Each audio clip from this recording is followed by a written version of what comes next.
Beatriz Duke es una reconocida especialista en educación y adquisición de la lectoescritura, con una amplia trayectoria en la investigación y la enseñanza. Su trabajo se ha enfocado en el desarrollo de estrategias para apoyar el aprendizaje de la lectura y la escritura, especialmente en niños que crecen en contextos de vulnerabilidad. Es profesora de educación primaria, licenciada en Ciencias de la Educación por la Universidad de Buenos Aires y doctora en Psicología por la Universidad Nacional de La Plata. Actualmente, se desempeña como investigadora independiente en el CONICET y ha sido docente de grado y posgrado en la Universidad Nacional de San Martín. Su labor investigativa se centra en los procesos de adquisición de la lectura y la escritura, contribuyendo con numerosas publicaciones científicas sobre el tema. Además, es la creadora de Propuesta Dale, un programa ampliamente difundido que apoya a niños que enfrentan dificultades en el aprendizaje de la lectoescritura.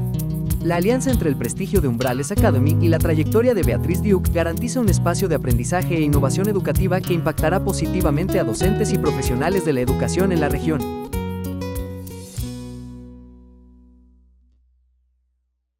Buenos días, ¿qué tal? ¿Cómo están? Es un enorme placer para mí, la honrada soy yo, de poder estar acá, haber sido invitada para participar de este espacio. Es una gran alegría poder estar en contacto con docentes mexicanos, aquí desde Buenos Aires. El tema, como vienen ya desde temprano trabajando, tiene que ver con enseñar a leer y escribir. Voy a compartir una presentación. Y cuando hablamos de enseñar a leer y escribir, sabemos que es un tema en el cual hay mucha discusión, hay mucho debate. Hace muchos años aquí Berta Braslavsky, una investigadora argentina, escribió un libro que se llamaba La querella de los métodos. En Estados Unidos son más belicosos y lo llaman la guerra de la lectura, pero básicamente sabemos que hay muchas diferencias respecto de las mejores maneras de enseñar a leer y escribir. Y uno puede preguntarse por qué tanta discusión, ¿no? Quienes no están en este campo preguntan siempre, ¿por qué no se ponen todos de acuerdo? ¿Por qué hay tanto debate? Bueno, hay tanto debate porque es muy importante, porque para un niño, para una niña, aprender a leer y escribir es un logro determinante en su vida. Yo he trabajado muchos años con niños y niñas que a pesar de ir a la escuela no aprendían a leer y escribir, y no porque tuvieran una dificultad específica, y estuve en contacto con el sufrimiento que eso implica. Es muy duro no aprender a leer y escribir en los primeros años de la escuela, probablemente más duro que no saber historia o geografía, digamos, ¿no? Se padece, es muy constitutivo de quiénes somos. Y también porque si lo hacemos bien, podemos lograr unos resultados, y si lo hacemos menos bien, pasan cosas muy graves como estas. Estos son datos de la Argentina, de niños y niñas grandes, 10 años, 9 años, 13 años, que estaban en grados avanzados, en quinto grado, en tercer grado, y que cuando les pedimos que escribieran algunas palabras, no pudieron. En el caso de Alejandro, ponía una letra por palabra y era básicamente cualquier letra. En el caso de Javier, podía representar algunas de las letras de las palabras, pero muy pocas, y Florencia solo pudo poner las iniciales. La palabra completa la escribió su maestra al costado. Es decir, niños que llevaban 5, 6, 7 años en la escuela y no podían escribir más que una o dos letras por palabra. Y la realidad es que ustedes me pueden decir, bueno, estos niños tendrían algún problema específico, algún problema neurológico, pero la realidad es que esto no era así, y la prueba más clara de que esto no era así es que cuando empezamos a enseñarles de otra manera, estos mismos niños, estas niñas aprendieron. Les voy a dar un par de ejemplos. Esta era una niña de 8 años que estaba repitiendo tercer grado, es decir, era su cuarto año en la escuela. Le pedimos que escribiera mamá, pelota, oso, mesa y pomelo, y como verán, no pudo escribir de manera completa y correcta ninguna de las palabras que le pedimos. Insisto, era su cuarto año en la escuela. Entonces, una docente comenzó a trabajar con ella 2 veces por semana durante 20 minutos, y al cabo de 25 encuentros, es decir, aproximadamente 8 horas, si sumamos, así escribía esta niña. Cuando yo vi la escritura dije, no puede ser la misma niña. Bueno, era la misma niña. Esto es 8 horas de trabajo distribuidos en el tiempo. Si la niña realmente hubiera tenido un trastorno, si realmente tuviera una dificultad de aprendizaje, jamás habría avanzado a esta velocidad, porque los niños que realmente tienen una dificultad avanzan mucho más lentamente. Este es otro caso, más grave aún, porque esta niña tenía 12 años, estaba en 6º grado y ni siquiera pudimos recuperar qué es lo que intentó escribir, pero estaba todavía más lejos de la escritura que esta otra niña. Esta niña participó de 31 encuentros de 20 minutos cada uno y esto fue lo que pudo aprender. Por supuesto, no es perfecto, pero si comparamos 6 años de trabajo escolar con 10 horas de trabajo intensivo, uno no puede evitar preguntarse qué habría pasado si esta niña recibía una enseñanza adecuada en 1er grado y no en 6º.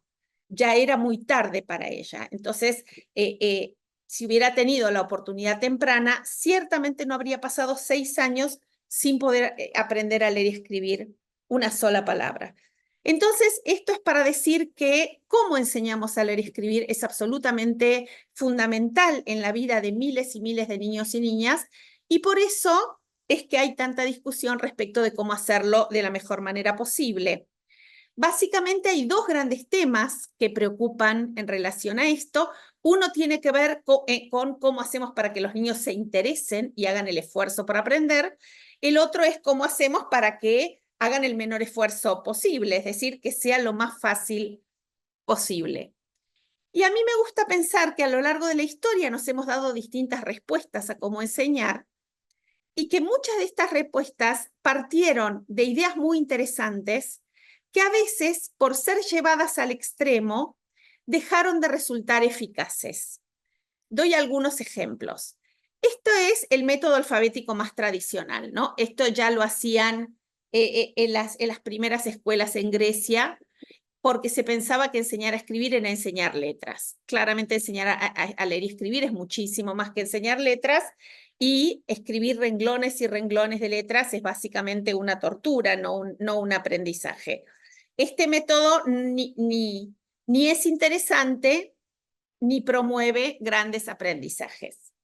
En su momento, lo que se planteó en disputa con este método fue una idea absolutamente brillante, que fue: no hay que usar el nombre de las letras, sino su sonido.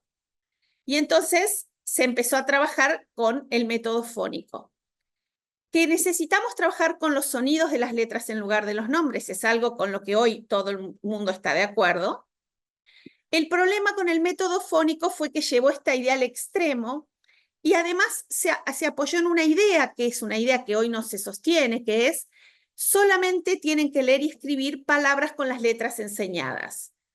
Entonces, lo que terminó pasando es que una idea brillante, como hay que trabajar con el sonido de las letras, se convirtió en niños que tenían que leer la, le, li, lu, la, le, leo, el, al, il, ol, ul, al. Ni yo lo puedo leer. Estas no son palabras reales. Y como no podían producir textos con las vocales y un par de consonantes, los niños terminaban leyendo La paloma y Lola, Lola lee a mamá, Lola lee a mamá. ¿Qué quiere decir eso, no?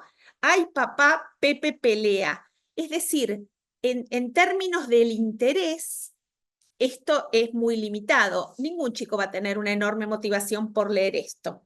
Entonces, una idea brillante llevada al extremo terminó generando situaciones de lectura muy poco interesantes y muy poco favorables.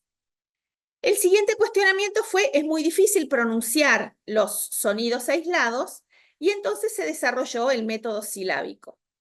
El método silábico es probablemente el método más usado en toda América Latina, y es un método que hace que muchos niños y niñas no aprendan nada. Por supuesto, muchos otros aprenden, pero en español hay un 50-60% de los niños y las niñas que van a aprender con cualquier método que usemos, porque aprender a leer y escribir en español es relativamente fácil. El problema es que dejar afuera a 40% de los niños, al 30% de los niños, es gravísimo. Y entonces es ahí donde es importante entender cuál es el mejor camino posible. ¿Qué pasa con el método silábico? Yo siempre me pregunté por qué tenía tanto éxito. Y la respuesta la entendí viendo trabajar a algunas maestras y viendo que el método silábico, en Argentina tenemos un dicho, no sé si es compartido en América Latina, que es pan para hoy, hambre para mañana. Es decir, algo que hoy parece una solución, pero que en el largo plazo nos deja sin alimento. Cuando uno enseña el método silábico, con unas pocas sílabas, mame, mi, momú, pape, pipo, puta, tetito, tú, sase, si, sosú, podemos armar una enorme cantidad de palabras, porque en español es una lengua muy silábica. Entonces, esto permite que parezca que los niños ya aprendieron a escribir. El problema es que no están escribiendo, analizando los sonidos, como sabemos que tienen que hacer, sino que están aprendiendo a partir de aprender sílabas de memoria. Y el uso de la memoria no es el uso de nuestro cerebro que tenemos que hacer para aprender a leer y escribir. Para aprender a leer y escribir no tenemos que memorizar, tenemos que aprender las letras, es verdad, pero eso es muy poco, pero no tenemos que memorizar palabras. Tenemos que entender el mecanismo por el cual las palabras se escriben y se leen. Entonces, muchos niños parece que aprendieron a escribir y después no lo saben. A mí me pasó hace muchos años, me invitan a una escuela a decirme tenemos un problema. Los niños aprenden a leer y escribir en primer grado y se olvidan en segundo. Yo les digo, eso no puede pasar. Aquí está pasando alguna otra cosa. Cuando me junto con el equipo de la escuela, me encuentro con que la maestra de primer grado era una maestra extraordinaria, comprometida, trabajadora, que ella enseñaba por sílabas, y entonces ella tenía armados todas las lecturitas con las sílabas enseñadas y todos los dictaditos con las sílabas que había enseñado. Había como fabricado un mundo silábico donde aprendiéndose las sílabas que ella enseñaba, se leía y se escribía. Y todo el mundo convencido de que los niños habían aprendido a leer y escribir. Entonces le decían a la maestra de segundo, este grupo ya todos saben leer y escribir. Ahora, la maestra de segundo no les ponía las sílabas enseñadas, les ponía cualquier palabra y los niños no sabían cómo hacer para leer, porque no habían aprendido a leer, habían memorizado sílabas. Por supuesto, fueron muy felices durante primer grado, pero después esto les implicó acarrear una enorme dificultad al año siguiente. Por supuesto, la maestra entendió perfectamente el problema, cambió su manera de enseñar y al fin de año todos los niños sabían leer y escribir de verdad. Pero esto es para decir, es muy engañoso. Parece que ya aprendieron, pero todo lo que han hecho es memorizar. Después están los métodos globales, que coexistían con estos otros métodos, con un enfoque de el trabajo con la palabra completa. A veces eran oraciones completas, a veces eran palabras completas. A veces estos métodos tenían como la virtud de empezar de una palabra real y después desarmarla, en cuyo caso empezaban globales, pero después se volvían más analíticos, y en otros casos no se analizaban las palabras. Si las palabras no se analizan y no se trabajan sus componentes, otra vez estamos invitando a los niños a aprender de memoria, y la neurociencia nos ha mostrado que los circuitos que participan en la alfabetización, cuando esta es exitosa, son los circuitos de la visión del lenguaje, no los de la memoria. Aprender a través de la memoria es lo que hacen quienes no pueden aprender a través del lenguaje. Entonces, promover el aprendizaje de memoria es contrario a lo que los niños necesitan hacer. Por eso tantos no lograban aprender con estos métodos. En la Argentina y en gran parte de América Latina, no sé cuánto en México, debo decir, se instaló en algún momento la palabra generadora. La palabra generadora venía a combinar lo mejor de cada una de las ideas, ¿no? Partimos de palabras, es decir, de una unidad significativa, pero la desarmamos, la analizamos. En principio es otra muy buena idea. El problema es que se volvió muy rutinaria. Es decir, los niños ya sabían que la maestra iba a poner una palabra en el pizarrón y que había que poner 2 letras para un lado, 2 letras para el otro y después escribir todas las letras separaditas y después volver a juntar. Es decir, si eso no se trabajaba para promover una verdadera reflexión sobre el lenguaje y una verdadera reflexión sobre cuáles eran los componentes de las palabras, terminaba siendo un ejercicio que se vació de sentido en muchos casos. Poco después llegó el enfoque comunicativo, con distintos nombres, pero básicamente el enfoque comunicativo, que ha hecho un recorrido largo desde experiencias en Australia, Nueva Zelanda, Inglaterra, hacia el resto del mundo, propuso que había que aprender a leer y escribir en la escuela con textos genuinos, textos del mercado, textos de las editoriales, que en la escuela no teníamos que aprender a leer y escribir con esos textitos fabricados especialmente, sino con textos reales. Otra idea brillante que hizo que en muchas escuelas tengamos muchos libros muy valiosos, pero que de nuevo fue llevada al extremo. ¿Cuál fue el problema de esto? Que se dijo, necesitamos llevar a las escuelas textos genuinos, hasta ahí estamos todos de acuerdo, y con eso alcanza. Y ahí ya no estamos tan de acuerdo. Es decir, el planteo era que si había suficientes textos en las aulas y se trabajaba con los textos, los niños solos iban a aprender las letras, iban a inferir cómo leer y escribir.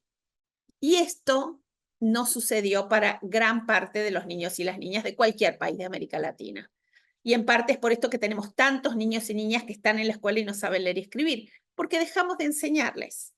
Entonces, los textos en las aulas son ciertamente una virtud, pero si desplazan la enseñanza sistemática de la lectura y la escritura, tenemos un problema. Hoy en día se está promoviendo el enfoque equilibrado, que es un enfoque, como definición global, que plantea que hay que atender tanto al trabajo con textos genuinos como a la enseñanza del sistema de escritura. Las dos cosas, que los docentes tienen que encontrar la manera de equilibrar estos dos componentes dentro del aula.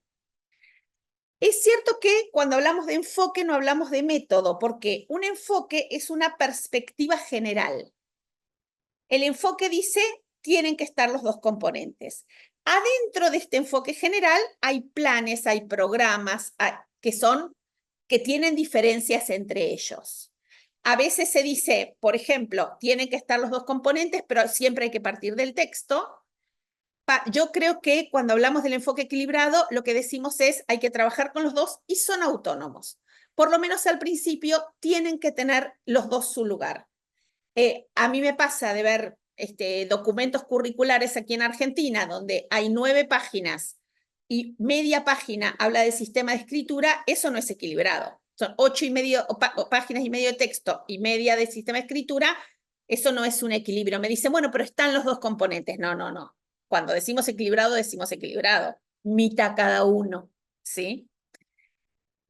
¿Por qué es importante entender cuándo el foco de enseñanza son los textos y cuándo el foco de enseñanza es el sistema? Porque los aprendizajes que hacen los chicos son diferentes.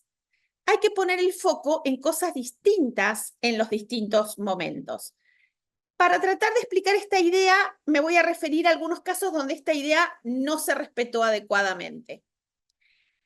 Hace algunos años yo estaba acompañando una escuela, chicos en contextos de pobreza, y entonces estaba haciendo un asesoramiento y tengo una primera reunión con una maestra de primer grado, que yo sabía que trabajaba mucho con el sistema de escritura, y entonces le digo, bueno, pero ¿y trabajás con buena literatura, con textos? Sí, sí, me dice, leemos cuentos todos los días. Yo sentí que había encontrado a la maestra ideal, que realmente había logrado hacer un equilibrio fantástico. Cuando fui al aula, me encontré con que el texto que ella leía era este. La zapa Susana es muy soñadora. Sueña que es una sirena, un sol, una silla o un sonajero. Una noche en que estaba muy cansada, Susana se durmió enseguida y comenzó a soñar que era una serpiente. ¡Qué susto se dio! Tanto se asustó que se despertó. Y como ya se habrán dado cuenta, después de esto trabajó la letra S. Esta actividad a los chicos les encantaba. ¿Por qué les encantaba? Porque todos los días, o día por medio, la maestra venía con un texto como este y apenas ella empezaba a leer, estaban tratando de darse cuenta cuál era la letra que se repetía. Es decir, era una buena actividad, era interesante, pero no era una actividad de texto. Esto, es decir, ¿estrictamente es un cuento? Bueno, sí, estrictamente podemos decir que es un cuento, pero cuando nos referimos al trabajo con textos, nos referimos al trabajo con literatura, con textos interesantes, con textos que desafían a la comprensión. Esto es un juego de palabras que está muy bien, pero yo lo incluyo del lado del trabajo con el sistema de escritura, porque esto es un marco para presentar una letra. Esto no es trabajo con textos. Cuando la maestra me dice todos los días leo un cuento, yo imaginaba que todos los días leía un cuento. Ella, como sentía que estaba leyendo un cuento por día, no leía otros cuentos porque era como que ya cubría el trabajo con los textos. Pero esto no es un texto interesante en tanto texto. Entonces, esta aula estaba desequilibrada hacia el lado del sistema de escritura. Pero también se puede desequilibrar hacia el otro lado. Yo me encontré con una maestra de primer grado que yo estaba en una escuela, era principios de primer grado, el segundo mes de clases, sale del aula enojadísima, le pregunto qué le pasa y me dice que había hecho una actividad que le habían bajado, ¿sí?, de un plan que implementaba la provincia, es decir, actividades que eran obligatorias para los docentes, y que la actividad había salido muy mal. Le pregunté qué había pasado y me dice que la actividad era leer un texto y después escribir alguna palabra de ese texto.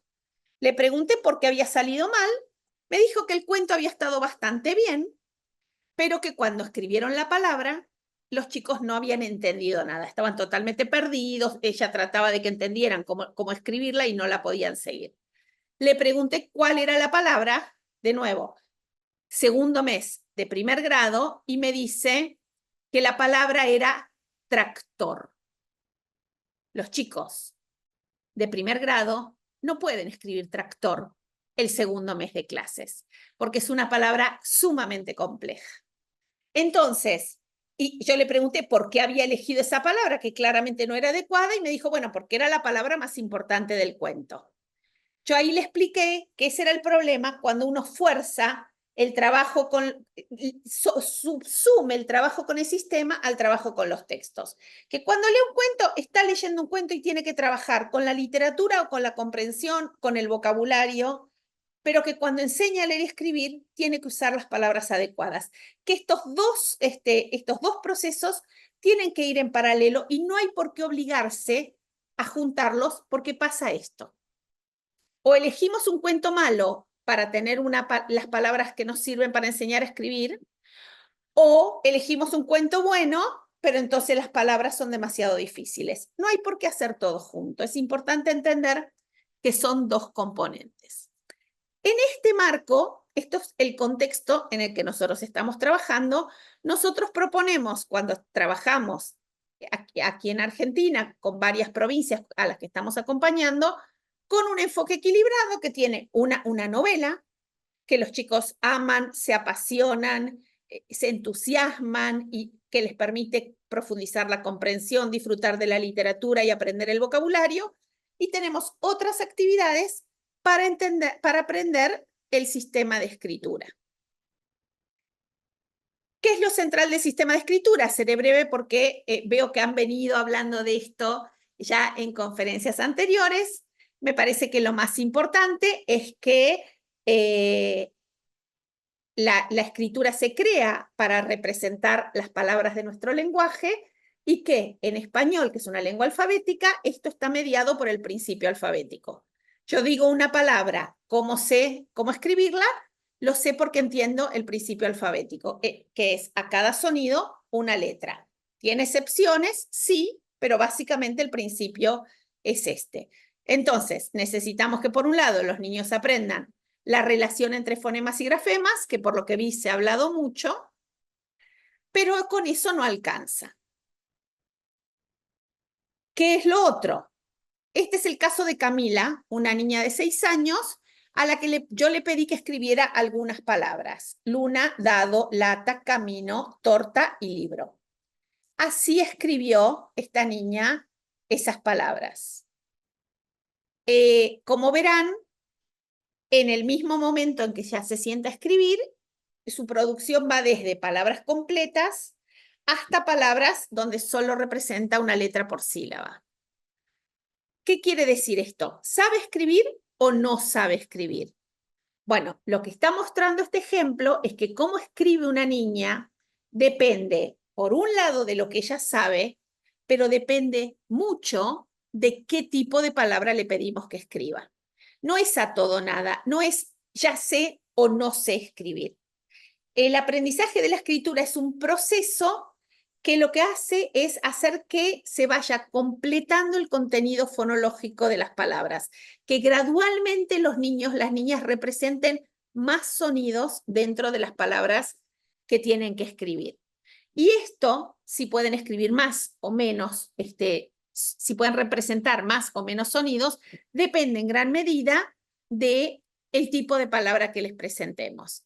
Veamos un ejemplo. Yo a esta niña, a medida que escribía, la grababa y después desgrababa lo que ella iba diciendo mientras escribe. Cuando yo le pido que escriba dado, ella dice, sí, mira, y entonces dice, da, da, da, da, da. ¡Ah! La de dedo. Es decir, lo primero que ella hace es tratar de separar en la sílaba da los dos sonidos que hay ahí. Reconoce la de dedo y la pone, después dice da, reconoce la A, y después dice do, y reconoce solo la O. Ella termina escribiendo dao. ¿Qué pasa? Cuando ella, como en el primer caso, estira y trabaja el sonido de la D, lo encuentra y lo pone, cuando no lo prolonga, no lo registra y no lo pone. Miremos qué pasa en camino. Yo le digo ahora camino y Camila dice K como Camila, escribe K, mi, escribe la I, no, ni siquiera hace el esfuerzo. Por eso queda cayó. Esto es muy común. Cuando los chicos se dan cuenta que la palabra va a ser larga, saben que no la van a poder descomponer toda y entonces simplifican. No hacen el esfuerzo.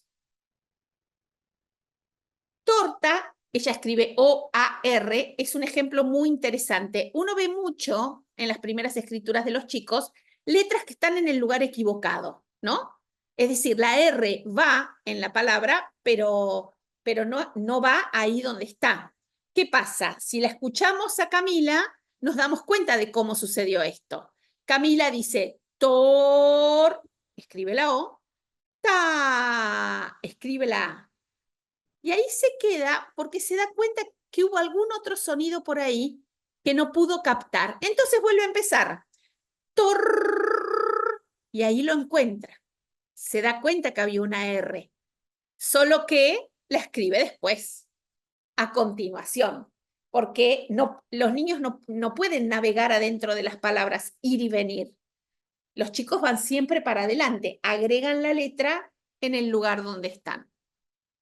Finalmente, el libro hace también una tarea mínima, ¿no? Li, escribe la I, bro, escribe la O. Libro es una palabra súper compleja porque tiene las dos consonantes juntas que son muy, muy, muy difíciles de deslindar. Entonces ella ni lo intenta, se queda con las vocales.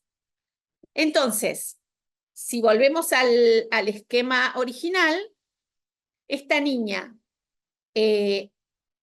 cuando hace un análisis más o menos completo, logra identificar los sonidos, pero cuando no prolonga bien, no escribe las palabras completas.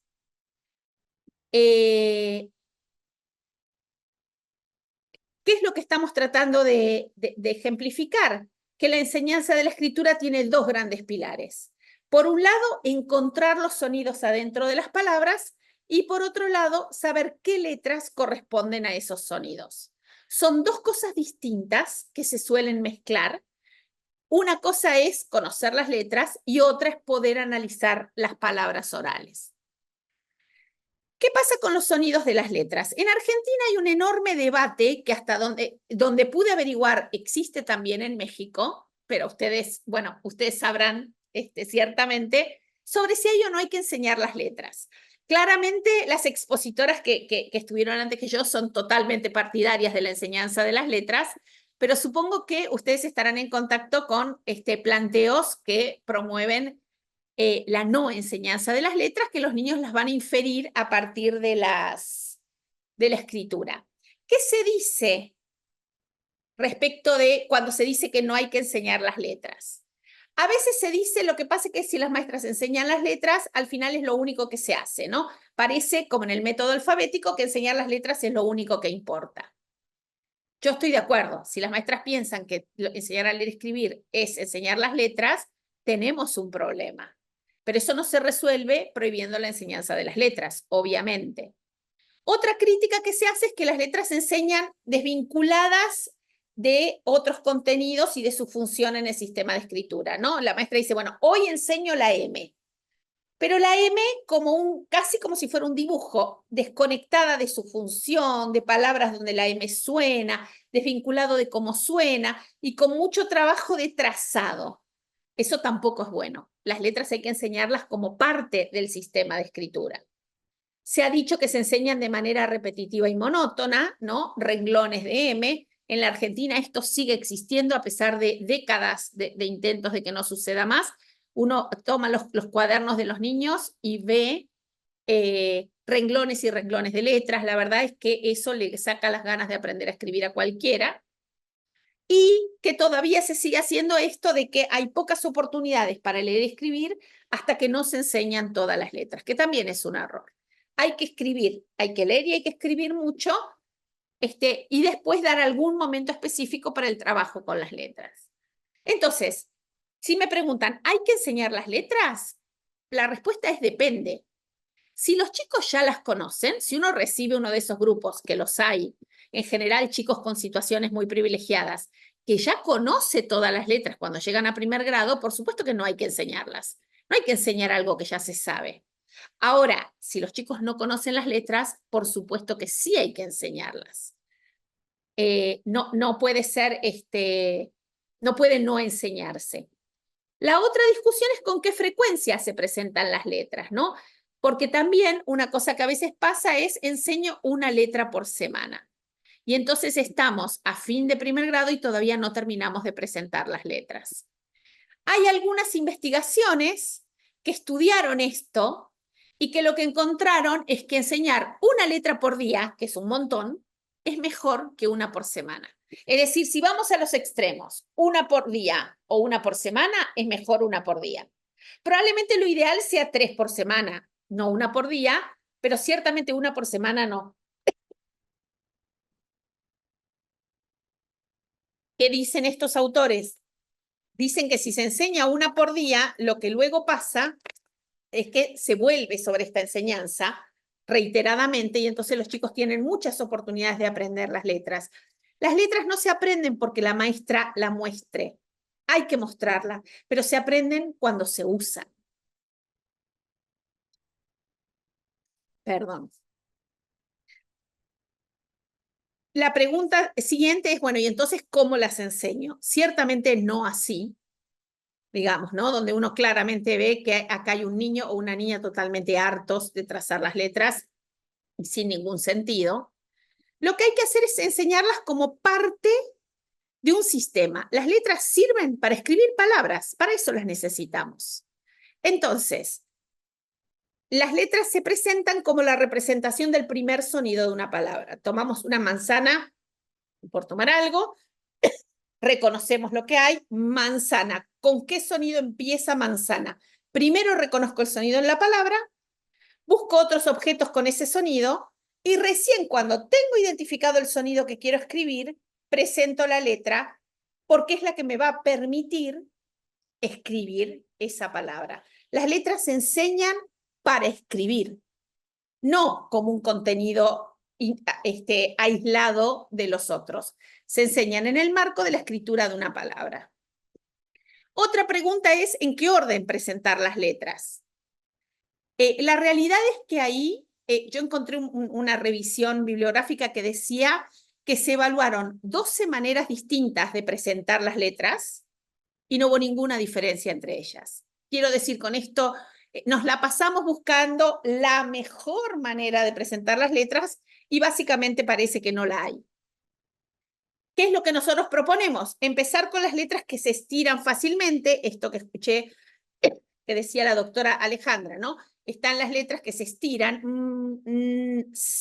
Entonces, cuando el niño estira la palabra es más fácil de reconocer que las letras más trabadas, ¿no? P, T, B, D, G, K.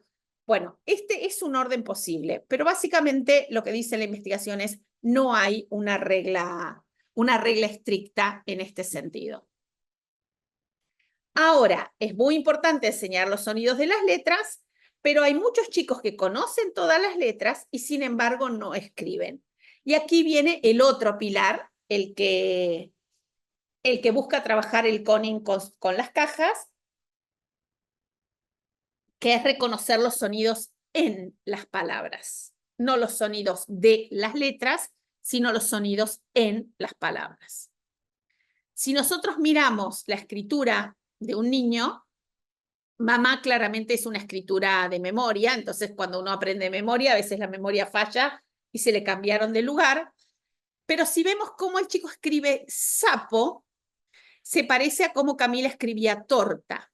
Acá es interesante porque pasan las dos cosas. Hay un problema para reconocer los sonidos en la palabra y hay un problema para conocer las letras. ¿Por qué? Este niño escribe, si yo veo lo que escribió, ¿qué imagino que sucedió? Dijo sa y puso la C, es decir, se equivocó de letra, confundió, porque debe saber que la C, no sé, o tal vez es una niña que se llama Cecilia, no sé, digamos, tiene asociado el sonido S a la letra C, dijo sa, po, puso la O. Se dio cuenta que algún sonido se le había escapado y puso la P después. Entonces, conoce algunas letras. El problema de las letras está en la C inicial, pero después lo que le falta a este chico es un buen análisis de la palabra, desarmar la palabra adecuadamente. En Luna también es muy interesante lo que sucede. Hace un primer análisis, se ve abajo que hay una U, dijo Lu, puso la U, después lo borró y volvió, y lo que reconoció ahora es la L. Abajo estaba la U, es decir, no es que no conoce la U, no la pone porque cuando analiza la palabra no termina de reconocerla y de saber dónde va.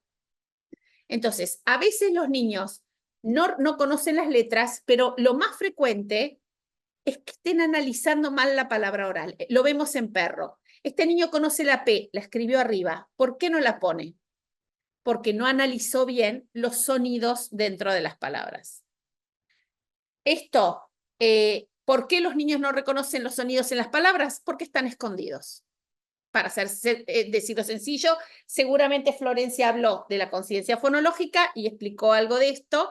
Es decir, esto es la representación espectrográfica, es la imagen de la palabra caballo. Yo dije la palabra caballo y la grabadora de la computadora hizo esta ilustración. Si alguien me dice, ¿dónde está la B en ese continuo? No tengo la menor idea. No podemos saber porque lo que pronunciamos es un continuo, no están los sonidos aislados, cortados y separados que podamos identificar con facilidad. Esto hace que sea muy difícil encontrar los sonidos adentro de las palabras.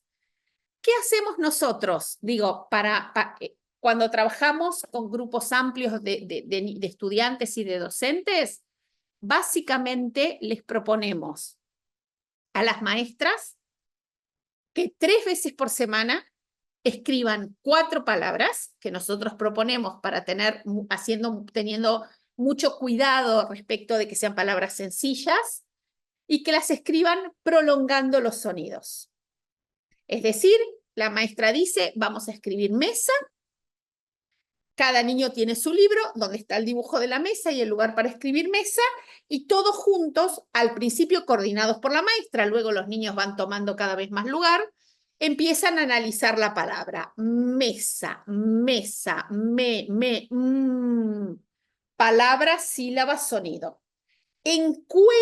Buscan los sonidos adentro de la palabra. Entonces, cuando encuentran los sonidos adentro de la palabra, ponen la M.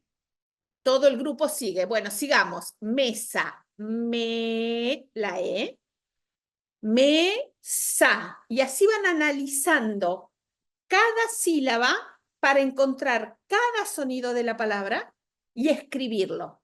Porque sabemos que solo el análisis sonoro tiene un efecto mucho menor que el análisis sonoro que luego lleva a la escritura de la palabra.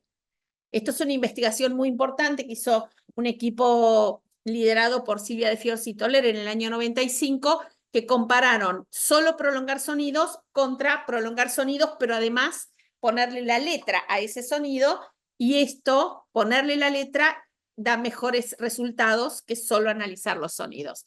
Entonces, básicamente, estamos cambiando los niveles de alfabetización de los niños de varias provincias con 4 palabras 3 veces por semana. Y además una novela maravillosa, eso es el enfoque equilibrado, pero en términos de sistema de escritura es así de simple. ¿Por qué es así de simple? Quería compartir un poco, brevemente, la propuesta DALE. Porque la propuesta DALE es una propuesta que yo desarrollo para atender a niños y niñas grandes, es decir, 8, 9, 10 años, que no pueden escribir una palabra. No es que no comprenden lo que leen, que uno les dice escribí mesa y no lo pueden escribir. Y como les mostré al principio, estos niños, cuando se les enseña adecuadamente, aprenden. ¿A qué llamamos? ¿Qué es lo que hacemos en DALE? Perdón. 2 veces por semana, durante 20 minutos, con 1 o 2 niños por vez. Esto es fuera del aula, con una atención personalizada, porque son niños grandes que además no quieren que los demás vean que no conocen ni una letra. Entonces se genera un espacio de atención personalizada, de cuidado y de protección para que puedan conectar con el adulto con el que están trabajando. Y aquí, en esos 20 minutos, se hacen 3 momentos: conversar y escribir, jugar y escribir y lectura. ¿Por qué? Como veníamos diciendo, aquí tenemos un enfoque equilibrado, donde están los textos y está el sistema de escritura, aunque hay mucho más de sistema de escritura porque es lo que los niños no han aprendido. ¿Qué hacemos en el momento de conversar y escribir? Lo primero que nosotros planteamos es que los niños tienen que tener es una conversación genuina. Los niños grandes que no saben escribir adentro del aula tienden a esconderse, quieren que no los vean, tratan de volverse invisibles porque sufren cuando alguien les pide que hagan algo. Y nosotros necesitamos que esos niños vuelvan a creer en su posibilidad para aprender, que es la primera frontera que tenemos que atravesar. Si no logramos que el niño crea en sus posibilidades, nunca va a aprender. Entonces, en esa conversación hay un adulto que trata de instalar una conversación genuina, es decir, realmente me interesa saber quién sos, contame quién sos, qué te gusta, qué te importa, qué haces fuera de la escuela, qué te interesa. Es decir, tratamos de que sea una conversación genuina, como la que uno tiene con los amigos, ¿no? Donde, bueno, uno sabe que estuvo enfermo y le pregunta cómo está, uno sabe que está preocupado por algo y le pregunta si la situación mejoró, o uno sabe que le sucedió algo muy feliz y le pregunta por eso. Esta conversación lo que produce es un vínculo de una enorme potencia entre educadores y niños, que es la base sobre la que se asienta el aprendizaje. Pero además, después de conversar, se escribe algo de lo que el niño o la niña contó. Y ustedes dirán, bueno, pero ¿no era que no escribían una letra? Es verdad, son niños que no pueden escribir una palabra, pero para eso estamos los adultos, para enseñar. Entonces, el adulto va prolongando los sonidos y cuando hace falta, mostrando en el abecedario cada letra, hasta que los niños logran escribir palabras completas, oraciones completas, muy breves. Por ejemplo, José va a la carrera de caballos en Maggi. El niño vivía en una localidad llamada Maggi y él entrenaba caballos de carrera y después iba a las carreras de caballos, él hablaba mucho de sus caballos, entonces escribió eso con ayuda del docente. En cada encuentro se hace esto, se conversa y se escribe una oración, porque además es la manera de que los niños sientan que van a aprender a escribir para escribir su historia.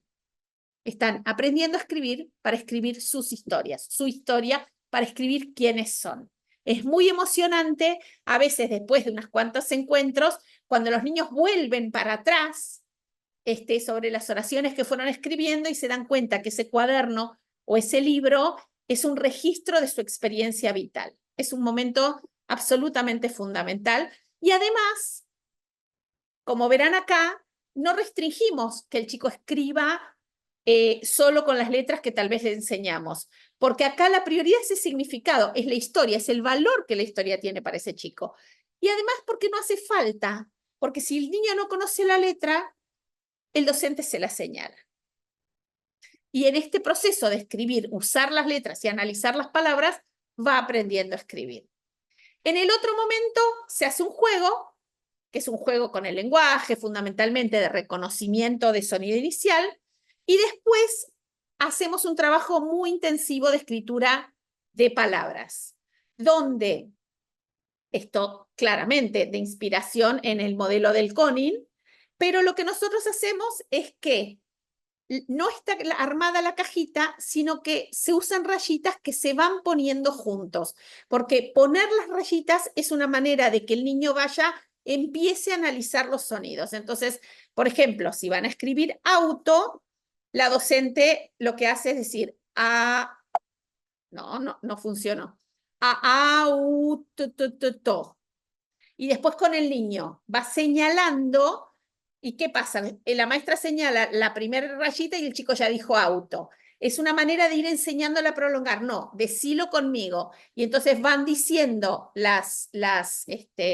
los sonidos y señalando las rayitas. Auto.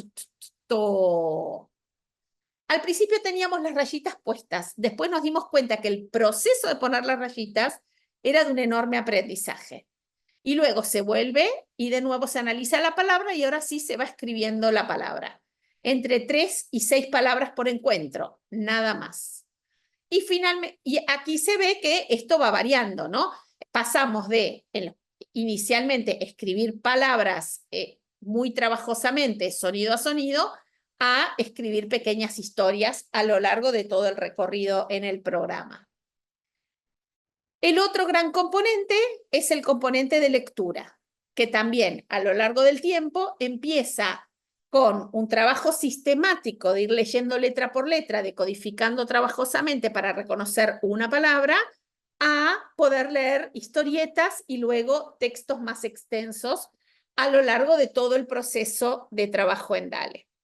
DALE nos permitió, nos dio la evidencia y nos permitió ver que efectivamente era así, los niños y las niñas, gran parte de los niños y las niñas que en nuestros países no aprenden a leer y escribir tempranamente, no es porque tengan una dificultad, sino que no están teniendo la enseñanza necesaria. Y la enseñanza necesaria es esto, buena literatura y un buen trabajo sistemático de análisis de los sonidos de las palabras y de enseñanza de las correspondencias.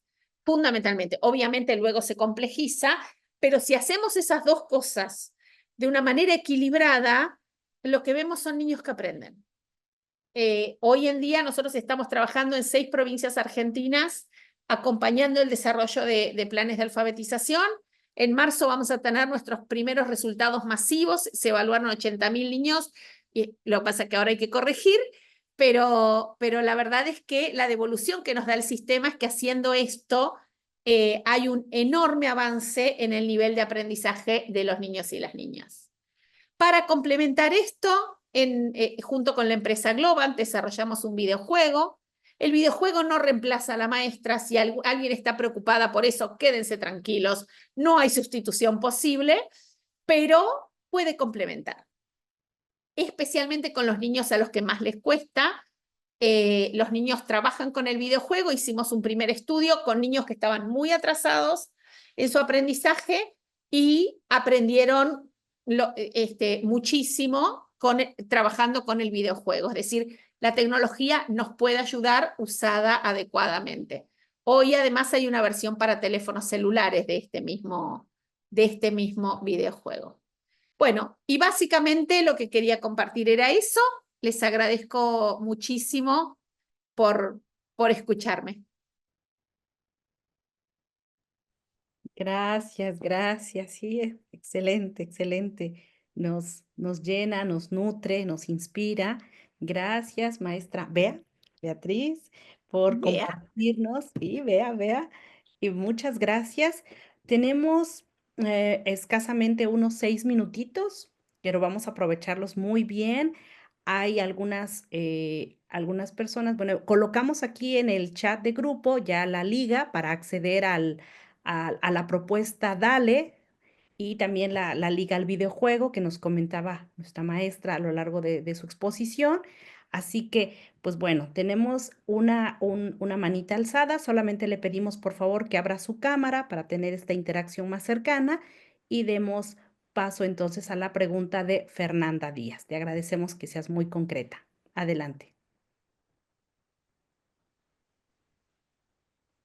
Está silenciada. Tu micro, por favor, Fernanda. Listo, ya, gracias. Pues primero que nada agradecerle, muy excelente ponencia, estoy muy contenta con todo lo que hemos visto. Mi pregunta puntual es, ¿qué sucede cuando la mitad de alumnos ya conocen los sonidos, pero la otra mitad está como que en este proceso y algunos como que por lo mismo de que ya conocen la palabra o los sonidos completos, se adelantan y como que retrasan un poquito a los otros porque no hacen este proceso, sino que ya se van directo a lo que los otros pues escucharon? ¿Cómo pudiera yo trabajar esa parte? Gracias. Es una pregunta importantísima. A ver, para responder esto yo te puedo contar lo que he aprendido de los docentes, básicamente. Lo que nosotros hemos visto es que las maestras lo que hacen es generar sistema de colaboración entre niños. Es decir, nosotros, ¿cómo empieza? A principio de año está la maestra en el pizarrón y ella va guiando a todo el grupo en la escritura de palabras. Luego, lo que empieza a pasar es que pasan niños al frente y todo el grupo va prolongando para que escriba ese niño. Pero luego empiezan a desfasarse, porque los niños tienen distintos ritmos de aprendizaje. Y ahí, una primera respuesta que hemos visto en muchas aulas es el trabajo en pequeños grupos. Es decir, la niña que ya escribe, tenemos unos videos increíbles, sentadita prolongando los sonidos a la que todavía no escribe. Es decir, convertir a esos niños en maestros. Se los ayuda a que prolonguen bien los sonidos y que ayuden a sus compañeros. Esto es una estrategia posible. Otra estrategia que nosotros a veces proponemos tiene que ver con lo que llamamos reagrupamientos. Un rato por día, 3 veces por semana, junto con el otro primer grado o segundo grado, o con a veces tercer grado, se mezclan los niños en función de su nivel de conocimientos. Entonces, los que todavía no escriben van a un grupo, los que ya escriben van a otro y los que escriben mucho van a otro. ¿Cuál es el cuidado que hay que tener? Primero, no se hace dentro del aula. No es que yo en el aula tengo el grupo bueno, el flojo, no, de ninguna manera, eso jamás. No se hace permanente, es un ratito, y se presenta, o por lo menos nosotros lo presentamos, como talleres de arte. Está el grupo verde, que es el taller de música, el grupo naranja, que es el taller de plástica, y el grupo violeta, que es el taller de literatura. ¿Qué pasa? El taller verde, que es el de música, escuchan una canción y luego escriben palabritas a partir de esa canción. ¿Se entiende? Es como un... No sé cómo decirlo para que suene correcto. No estamos mintiéndole a nadie, pero estamos envolviendo un poco. ¿Por qué la música? Porque sabemos que la música ayuda a atender a los sonidos de las palabras. No es arbitrario. Pero no es que se pasan todo el día cantando. Hay canciones, sí, claro, se empieza con una canción y luego se escriben palabras. En el grupo de naranja, que ya son los niños más avanzados, los que necesitamos que no entorpezcan a los otros, ahí tenemos, por ejemplo, imágenes de cuadros, se analizan cuadros, se ven imágenes, se dibuja, y luego los niños empiezan a escribir a partir de sus dibujos y empiezan a explorar, ir hacia el texto, ¿no? El texto muchas veces nace del dibujo, nos dice la investigación, entonces ese grupo va avanzando hacia el texto. Y el de literatura, que a veces uno no tiene chicos tan avanzados como para ese, leen cuentos, los niños leen y escriben textos. Pero lo que importa es la idea. La idea es que con una motivación basada en el arte, se genera un espacio para que cada uno trabaje un ratito, no todo el día, jamás grado de los buenos y grado de los malos. Eso hace mucho daño, pero un rato los niños trabajan por nivel y el sistema de escritura se refuerza así. Son las dos estrategias que nosotros venimos usando y la verdad es que nos nos funciona bastante bien. Es decir, las maestras dicen que les funciona bastante bien. Muchas gracias. No, de nada. Gracias, doctora. Tenemos en el chat también una pregunta muy interesante. Dicen si este método podría ser aplicable para la enseñanza del braille en estudiantes con discapacidad visual. A ver, el braille, la única diferencia que tiene es el medio a través del cual se escribe, pero en el braille todo el trabajo de análisis de los sonidos se puede hacer perfectamente bien, con lo cual la diferencia es que luego el niño, en lugar de tomar el lápiz y escribir la letra, la trabaja con braille, en braille. Nosotros tenemos experiencias muy lindas hechas en algunas escuelas donde incluso la novela que nosotros compartimos con las escuelas la han pasado al braille y los niños acompañan la lectura de la docente al principio y luego van aprendiendo a leer por sí mismos en un texto pasado al braille. Sí, yo realmente creo que sí, tiene que ser posible. Bueno, tenemos otra pregunta interesante.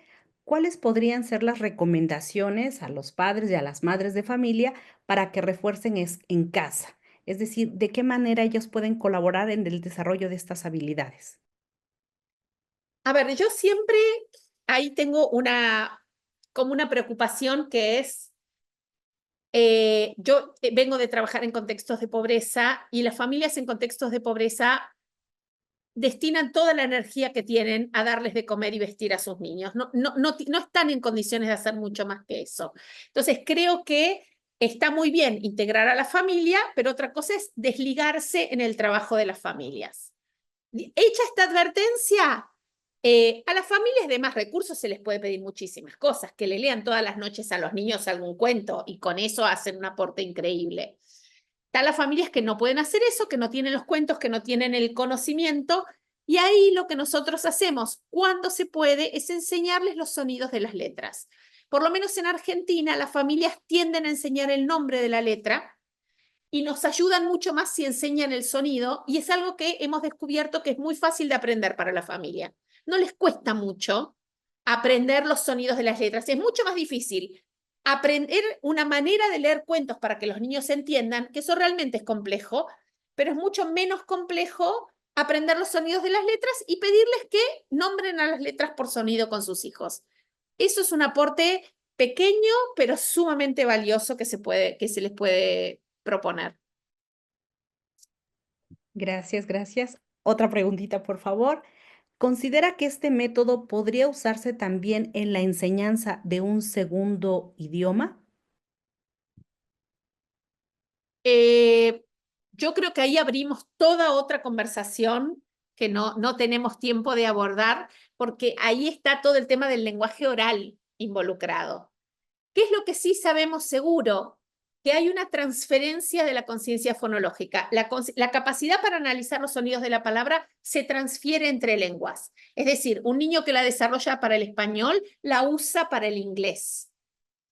Pero si la segunda lengua es el inglés tiene una ortografía de una enorme complejidad y entonces no es tan directa la traducción, porque el inglés, esto que yo empecé diciendo, es una letra, un sonido, que en español tiene algunas excepciones, en inglés tiene miles de excepciones. Entonces, hay que ser cuidadoso. Hay ciertas habilidades que se trasladan, pero el inglés, por ejemplo, o las lenguas más opacas, requieren de procesos específicos, además. Doctora, pues siguen llegando las felicitaciones, más preguntas y comentarios, pero bueno, vamos a dar paso a una que dice que con niños de 3 años, ¿cómo se integra la lectura y escritura si se empieza con trazos libres o de una vez ya a las vocales? A ver, uno de los desafíos es que la edad a veces nos dice poco, porque lo más determinante en términos de alfabetización no es la edad del niño, sino las oportunidades educativas que ha tenido. Hay niños de 3 años que crecen en hogares donde tienen la oportunidad de interactuar con libros desde muy temprano, y entonces es una cosa, y niños que tienen pocas oportunidades de hacer esto. En una sala de 3 hay que poner mucho foco en el desarrollo del lenguaje oral, que los niños cada vez puedan contar mejor sus experiencias, que incrementen su vocabulario. Esto luego va a tener un impacto muy fuerte en el proceso de alfabetización.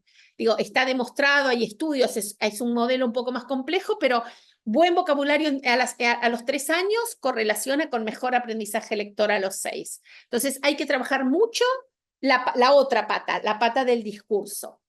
Con respecto a la escritura, yo creo que está muy bien ir desarrollando una buena motricidad.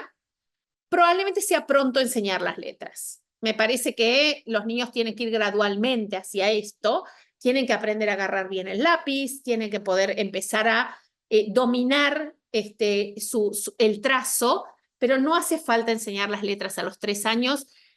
¿Por qué? Porque los niños que estén en condiciones de hacerlo lo van a hacer solos y para muchos chicos es una imposición que en realidad en lugar de estimularlos, los va a inhibir.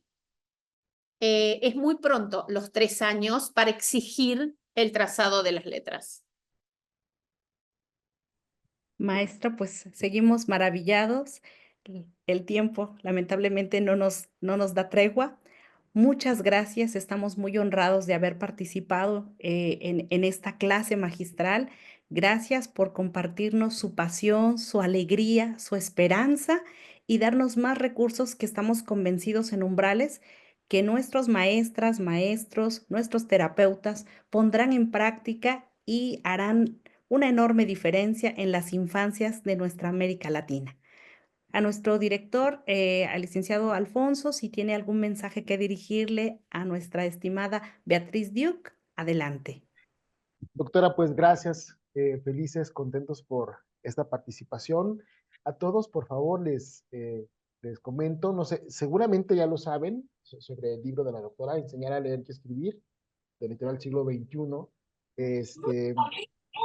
para que lo tengan y lo exploren. La verdad es un deleite leer el libro porque es un libro que te lleva de la mano para poner en práctica todo lo que la doctora ha investigado y todo lo que ha descubierto, pues ya no sé cuántos años son, quizá más de una década, doctora, y pues lo has dejado todo de maravilla en el libro, porque básicamente es como aunque no es un método como lo dices tú, es una propuesta de alfabetización, sin embargo nos das pautas muy claras y concisas, complejas, que a veces, si no las tienes en cuenta, no se aprovechan igual.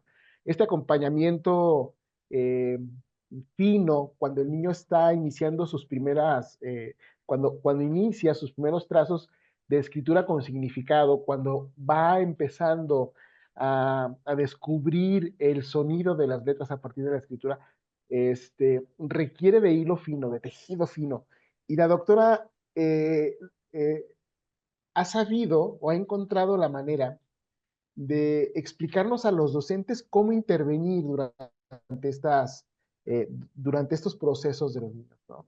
¿Qué hacer cuando el niño está escribiendo? ¿Qué hacer cuando el niño está recuperando en su memoria los sonidos, cuando está haciendo el trazo, el alargamiento del sonido de la escritura? Durante esos procesos eh, hay mucho que hacer y la doctora lo ha descrito perfectamente como nadie. Bueno, al menos a mí me parece así, que es muy subjetiva mi opinión, como nadie ha sabido describirnos la forma en cómo nosotros los docentes podemos ayudar al niño para que dé ese salto, que verdaderamente conecta a los niños con el aprendizaje de la lengua escrita. Entonces, hay que leerlo, es un libro de cabecera para todos los que enseñamos a leer y a escribir, y yo les auguro un éxito total. Y con esto, estoy seguro que todos abonaremos para que ningún niño en nuestras aulas de Latinoamérica de primer grado egrese sin haber aprendido a leer. Si eso lo quieren ver ustedes en sus aulas, que es lo que todos queremos, lean estas pautas, este libro, y pongámoslo en práctica. Ya tenemos la referencia de primera mano, ahora vayamos a seguir nutriendo lo que aquí hemos aprendido para después aplicarlo de inmediato. Pues gracias, doctora Beatriz, la verdad estamos contentos. Le das una connotación diferente a nuestro foro, a nuestro evento, con tu presencia. y agradecidos, la verdad, por tenerte aquí con nosotros. La agradecida soy yo, un placer estar acá y compartir este espacio con ustedes.